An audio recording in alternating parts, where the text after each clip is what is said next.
Mga kababayan, ito hong babasahin namin sa inyo ay isa sa kasunduan na nilagdaan dyan sa isang lugar dyan sa Parañaque. Ito ho. 25 February 2004. This is to certify that a meeting has been set on Wednesday, March 3, 2004 at Lot 11, Block 11, Doña Eva Street, Ironville 1 Subdivision, Parañaque City, to have a pre-debate conference at 2 p.m. This was agreed upon when the undersigned representatives of both parties met on February 25, 2004 on the said address. The undersigned hereby certify that all information listed above has been agreed and confirmed. Signed for Iglesia ni Cristo, Jensen Maniebog, worker. Godofredo de los Reyes, worker. Joji Crisostomo, worker. Yun ho ang mga manggagawa sa Iglesia ni Cristo, kapatid Ramil. Sa kanila naman. Sa kanilang grupo, for ang dating daan, Brother Marcos Mataro, worker. Brother Melvin Arbo, worker. Brother June Damimo yata o Camimo, worker. At pagkatapos meron pa pong witnesses o mga saksi na nakalagda. Yan o, Carlito T. De Leon, member INC. Mary Ann De Leon, member INC. At meron ding witness sa side nila, kapatid Ramil. Vanessa Malabanan, member ADD. Louis Miranda, member ADD. At isang Katoliko, Mary Kristen M. Escobio, member Roman Catholic. Diyan sa dokumentong yan, meron ng nakaset na pre-conference debate. Pag-uusapan na yung tema tungkol sa debate. Kailan ho yun? March ano yun?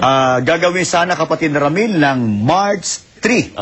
Tayo, kapatid na Michael, nandoon tayo mismo. Kayo, nandoon kayo. Ako, kapatid na Joe Ventilacion. At sapagkat tayo, ako at saka kapatid na Joe, ang inatasan nga ng pamamahalang umarap sa kanila. Pero, hindi ho sumipot, kapatid na Michael. At alam daw niyo yung kapangyayari.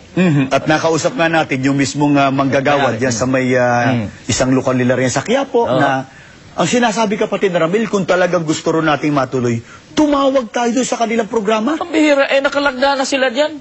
Tapos yung itanong natin, paano itong nilagdang ito? Wala raw ito. Dahil sa hindi pinapupunta ng kanilang puno si Mr. Marcos Mataro. Para po sa ating mga taga-subaybay, iparinig na po natin. Actually, nakuna natin ng video, yung miyembro niya, at saka yung miyembro po ng Iglesia ni Cristo, may-ari ng bahay na kung saan natin isinagawa yung gagawin sana ng pre-conference debate. Kaya siguro, tinatanong nila sa atin, yung mismong lugar, diyan sa bahay na kung saan tayo mag-uusap ng kabilang grupo, ano po, anong patotoo ni kapatid na Mary Ann De Leon na siyang may-ari mismo ng bahay? Ito po, pakinggan natin ang patotoo ng kapatid na Mary Ann. Ito. Yung isang member nila, sabi ko, actually, hindi naman sa amin ang galing yung hamon. Sabi ko, although initiative namin to ni Vanessa, kaya lang, yun nga, nagkapirmahan na tapos hindi kayo pupunta. Sabi ko sa kanila, nakataya yung pangalan nyo dito. Yun nga po, hindi sila dumalo. Saka, yung nire-reason po nila na baka magkagulo, na problemahan po nila nung pumunta sila nung Wednesday na wala namang kagulong nangyari. Actually, di ba, naging thankful ka pa nga dahil naging maganda yung pakikitungo namin sa mga kapatid mo, di ba? So, hindi, I don't know, masyadong mababaw yung reason na yun na baka kesyo magkagulo or something. And then, isa pang nire-reason yung hindi daw tayo pumapayag na magkaroon ng video. Sabi ko, kanina po yun, nakausap ko yung si Brother Albert nyo. Sabi ko, sige, punta kayo dito, magdala kayo kahit ilang videos. Sa bahagi niyan, mga kababayan, ay nasasagot po ang katanungan ng iba. Sino ngayon ang takot na humarap sa isang maginoong diskusyon? Sila na po ang huhusga. No? Hindi tayo nagyayabang dahil hindi naman natin ugali yung kapatid na Michael. Pero sa mga klase ng mga taong ito, ganito ba kayo maniniwala? Nakalagda na lahat. Nakalagda na. Pag-uusapan na lang yung tema. hindi sumipot dahil sa hindi raw sila pinayagan ng kanilang puno. Anong klaseng mga tagapangaral ito pagkatapos hamon ng hamon? Gusto raw doon sa television. Kaya nga sabi namin, i-televise natin. Kahit sa plaza sa Pilipinas, i-televise natin para mapanood ng lahat ng mga tao dito sa ating bansa. Siguro nagtatanong yung mga kababayan natin, kapatid na Ramil, lalo yung neutral, ano ho? Bakit kaya itong grupong ito hamon ng hamon? Kasi doon sila nagtatago sa paghahamon nila.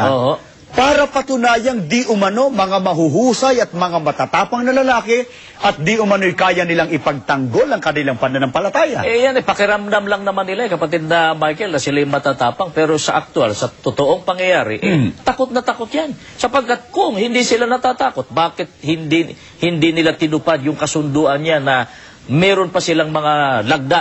Kaya kapatid na Ramil, sa unang ipinarinig natin kanina, naghahamon yung puno, lahat daw ng pastor papuntahin sa Luneta, tanungin. Kaya nung tinanggap natin yung hamon, sa Luneta. Sa Luneta. Cool tayo, no?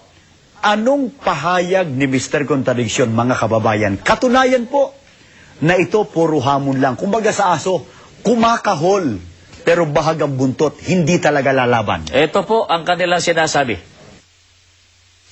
Nung araw kasi meron akong deklarasyon, siguro ako kung halimbawa lahat na magkakaisa-isa sa bayan ng Pilipino, lahat ng pastor dadalhin sa Luneta, no?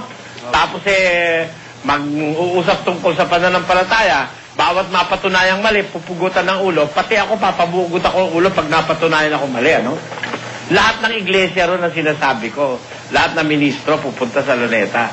Ngayon, pinaano nila yun, pinangpupuntos. O, gusto mo pala ika sa Luneta, hinahamon ka namin sa Luneta, hindi ko naman sinabi ro na Iglesia ni Cristo hinahamon ko. Hindi ko naman sinabi ro na Iglesia ni Cristo hinahamon ko. May tanong po kami sa inyo, mga kababayan. Anong masasabi nyo ngayon at tingin ninyo kay Mr. Contradiction?